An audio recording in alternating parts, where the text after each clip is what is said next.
2 ദിനവൃത്താന്തം 14:11. ആസ എന്ന് പറയുന്നൊരു ദൈവ പൈതൽ ജീവിതത്തിൽ അതികഠിനമായൊരു പ്രതിസന്ധി ഉണ്ടായപ്പോൾ ആ പ്രതിസന്ധിയെ അതിജീവിക്കാൻ വേണ്ടി ദൈവസന്നിധിയിലേക്ക് കണ്ണുകൾ ഉയർത്തി, ദൈവസന്നിധിയിലേക്ക് കരമുയർത്തി, അത് ഉച്ചത്തിൽ നിലവിളിക്കാൻ തുടങ്ങി.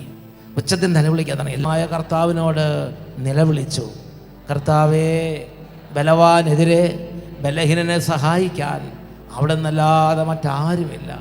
ഞങ്ങളുടെ ദൈവമായ കർത്താവേ, ഞങ്ങൾ അങ്ങയെ ശരണം പ്രാപിക്കുന്നു, ഞങ്ങളെ സഹായിക്കണമേ.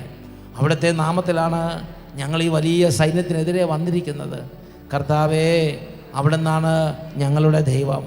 അങ്ങേക്കെതിരെ മർത്യൻ പ്രബലനാകരുതേ. പറഞ്ഞേ ഹല്ലേലൂയ, ഹല്ലേലൂയ. അതിന് വളരെ പ്രധാനപ്പെട്ട ഒരു കാര്യമുണ്ട് എന്ന് പറഞ്ഞാൽ, ജീവിതത്തിൽ ഒരാൾക്ക് സഹായിക്കാൻ പറ്റാത്തതുപോലെ വലിയ തരത്തിലുള്ള പ്രതികൂലം, ശത്രു, ഉപദ്രവം, പ്രതിസന്ധി മുന്നിൽ വന്ന് നിൽക്കുകയാണ്. ലാസ പറഞ്ഞു, ഞാൻ കുലുങ്ങുകയില്ല.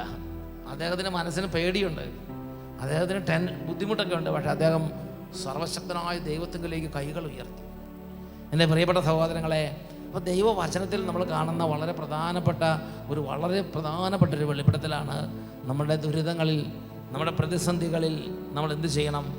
നമ്മുടെ പ്രതിസന്ധികളിൽ നമ്മൾ കർത്താവിനെ വിളിച്ചപേക്ഷിക്കണം.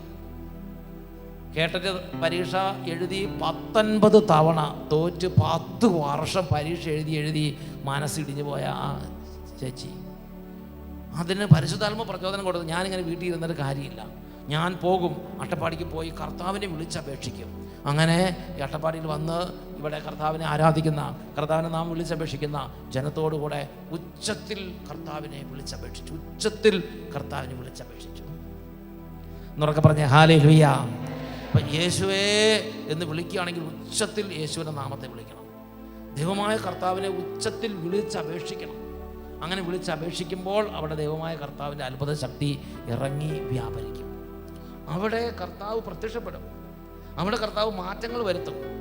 അവിടെ ജീവിതത്തിൻ്റെ പലതരത്തിലുള്ള ബുദ്ധിമുട്ടുകളിൽ കർത്താവ് നേരിട്ട് വന്ന് പ്രവർത്തിക്കുന്ന അനുഭവം ഉണ്ടാവും. നമ്മുടെ ജീവിതത്തിൽ നമ്മുടെ ജീവിതത്തിൽ ചില പ്രശ്നങ്ങളുണ്ടായിരിക്കും, അല്ലേ? പ്രശ്നങ്ങളുള്ളവരാണ് കൂടുതലും. ചിലർക്ക് മാനസികമായി ബുദ്ധിമുട്ടുകളുണ്ട്, സങ്കടമുണ്ട്. ചിലർക്ക് കുടുംബത്തിലെ ചില പ്രശ്നങ്ങളുണ്ട്. ചിലർക്ക് കല്യാണം നടക്കാത്ത ബുദ്ധിമുട്ട്. വേറെ ചിലർക്ക് മദ്യപാനം മാറുന്നില്ല.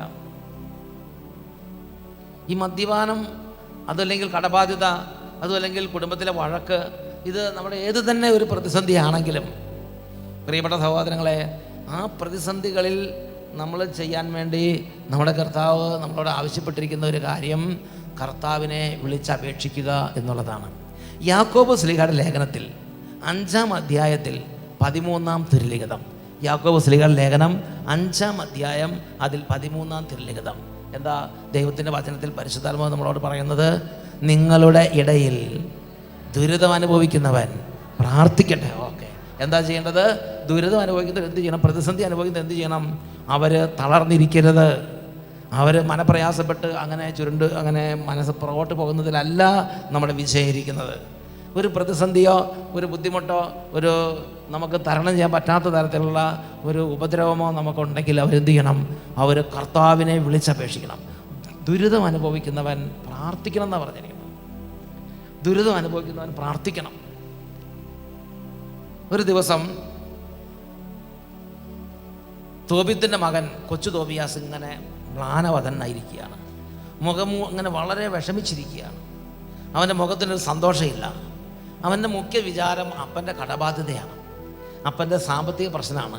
കുടുംബത്തിൽ സാമ്പത്തിക പ്രതിസന്ധിയുണ്ട്, കുടുംബത്തിൽ ബുദ്ധിമുട്ടുണ്ട്. അപ്പൻ കൊടുത്ത പൈസ ഒന്നും തിരിച്ചു കിട്ടുന്നില്ല. മാത്രമല്ല വേറെയും കുറച്ച് സാമ്പത്തിക ക്ലേശങ്ങളുണ്ടാവും.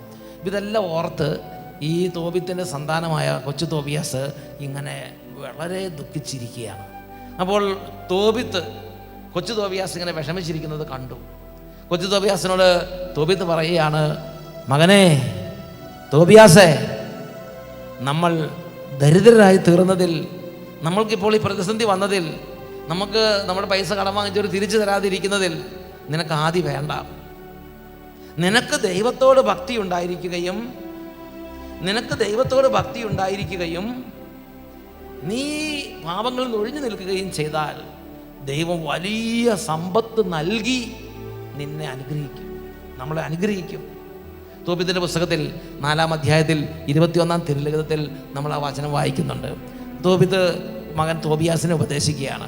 ഒന്ന് ഒരുമിച്ച് വായിച്ചേ. മകനെ, നമ്മൾ ദരിദ്രരായി തീർന്നതിൽ നിനക്ക് ആദി വേണ്ട.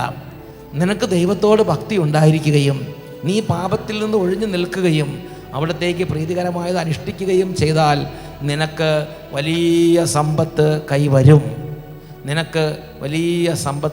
അതൊന്ന് ശ്രദ്ധിച്ച് വായിച്ചേ. 2-ാമത് 3-ാമത് വായിക്കുമ്പോൾ കൂടുതൽ അനർത്ഥങ്ങൾ മനസ്സിലാവും. എന്ന് വെച്ചാൽ മകനെ തോബിയാസേ എന്ന് വിളിച്ച് അപ്പനപ്പം നല്ല ഉറപ്പുണ്ട്.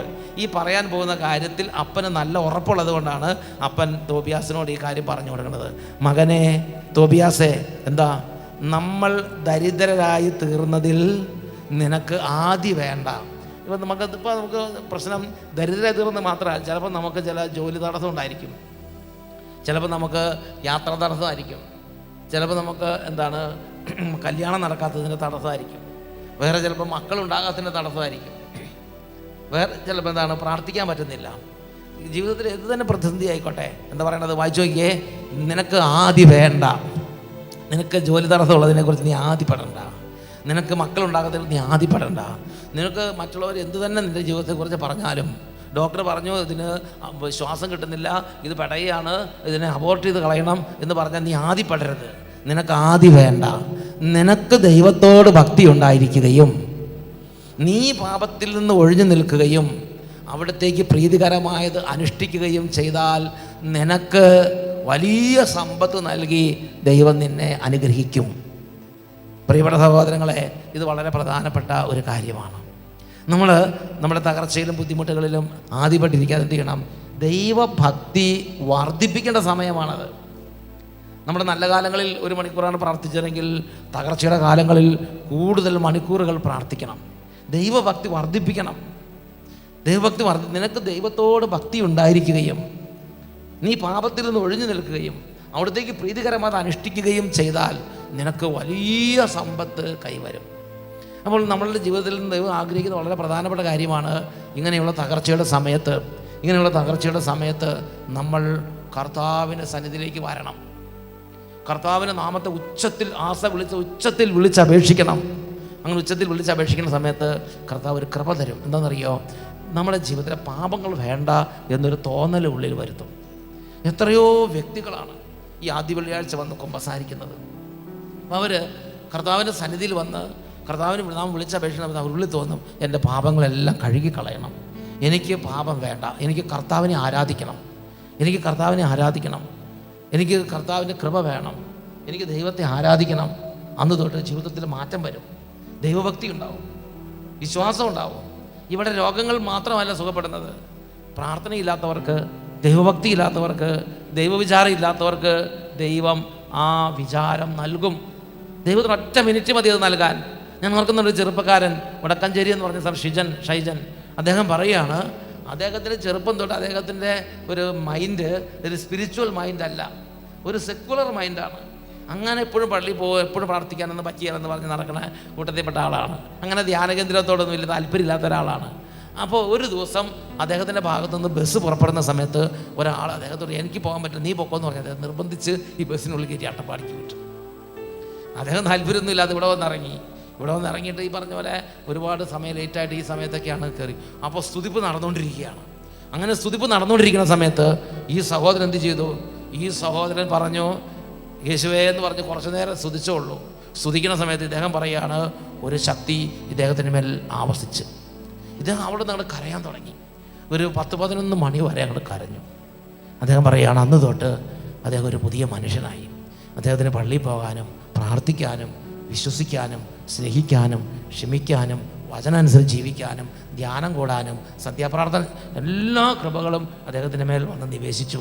പ്രിയപ്പെട്ട സഹോദരങ്ങളെ, നമ്മളിവിടെ കർത്താവിൻ്റെ ആലയത്തിൽ പ്രാർത്ഥിക്കുമ്പോൾ നമ്മുടെ പലതരത്തിലുള്ള തടസ്സങ്ങൾ മാറ്റുന്നതോടൊപ്പം തന്നെ ദൈവം നമ്മുടെ ജീവിതത്തിലേക്ക് നട്ടുപിടിപ്പിക്കാൻ ആഗ്രഹിക്കുന്ന അതിപ്രധാനമായ ഒരു കാര്യമാണ് ദൈവഭക്തി.